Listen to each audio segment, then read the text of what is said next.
नमस्कार. कोणतंही ग्रामर पाठांतर न करता नैसर्गिक पद्धतीने इंग्रजी बोलायला शिकवणाऱ्या ई गुरु यूट्यूब चॅनलवर तुमचं स्वागत आहे.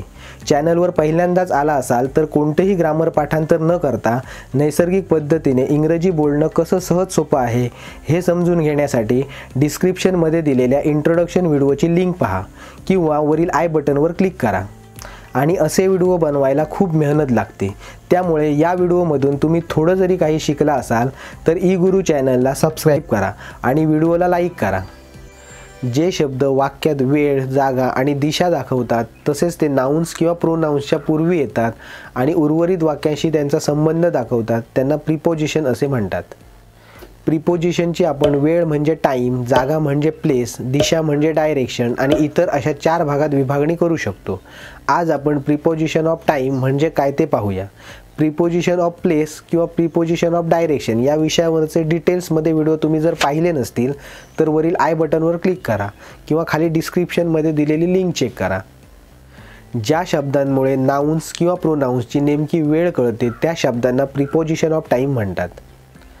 In, on, at, for, since, from, between, during, after, before, by, within, till, until, from ही काही प्रमुख प्रिपोजिशन ऑफ टाईम आहेत.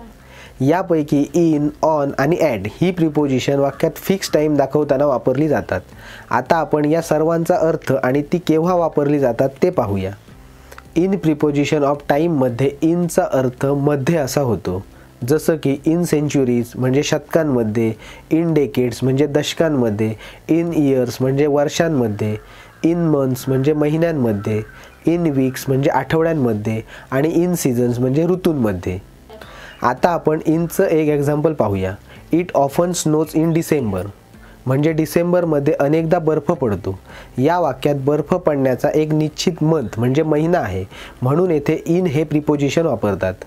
पुढील प्रिपोजिशन आहे ऑन. प्रिपोजिशन ऑफ टाईममध्ये ऑनचा अर्थ ला असा होतो, जसं की ऑन डे म्हणजे दिवसाला, ऑन डेट्स म्हणजे तारखेला, ऑन डेट्स म्हणजे वेळेला.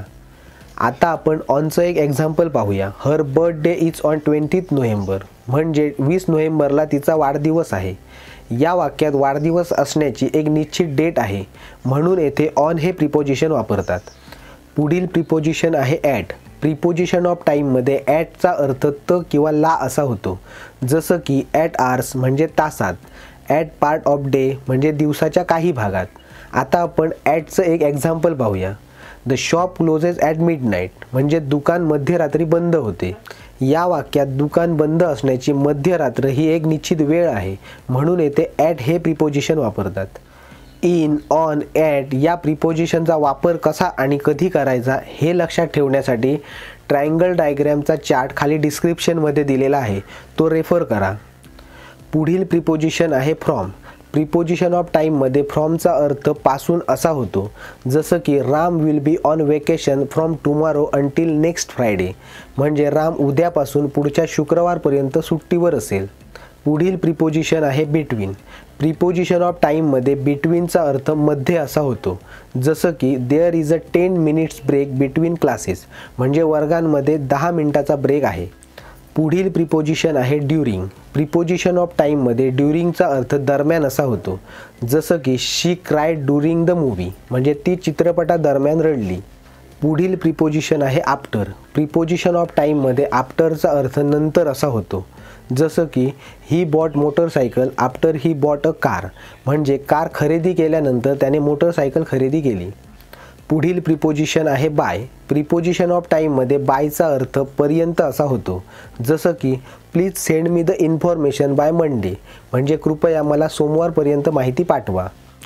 पुढील प्रिपोजिशन आहे विदिन.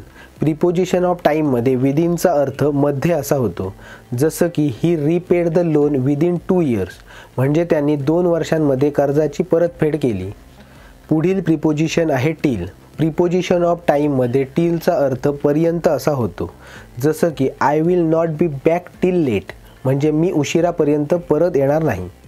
पुढील प्रिपोजिशन आहे अंटिल. प्रिपोजिशन ऑफ टाईममध्ये अंटिलचा अर्थ पर्यंत असा होतो, जसं की he is staying in London until the 30 म्हणजे तो 30 तारीखपर्यंत लंडनमध्ये राहणार आहे. या व्हिडिओमध्ये तुम्हाला प्रीपोजिशन ऑफ टाईम याविषयी जी कन्सेप्ट मी शिकवली आहे ती कॉमन आणि नॉर्मल आहे.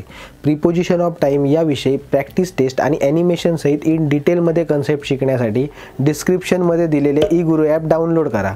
तसेच तुम्हाला इंग्रजीच्या कोणत्याही इतर विषयांवर व्हिडिओ हवा असल्यास कमेंट बॉक्समध्ये कमेंट करा. आणि सुरुवातीला सांगितल्याप्रमाणे असे व्हिडिओ बनवायला खूप मेहनत लागते. त्यामुळे या व्हिडिओमधून तुम्ही थोडं जरी काही शिकला असाल तर ई गुरु चॅनलला सबस्क्राईब करा आणि व्हिडिओला लाईक करा.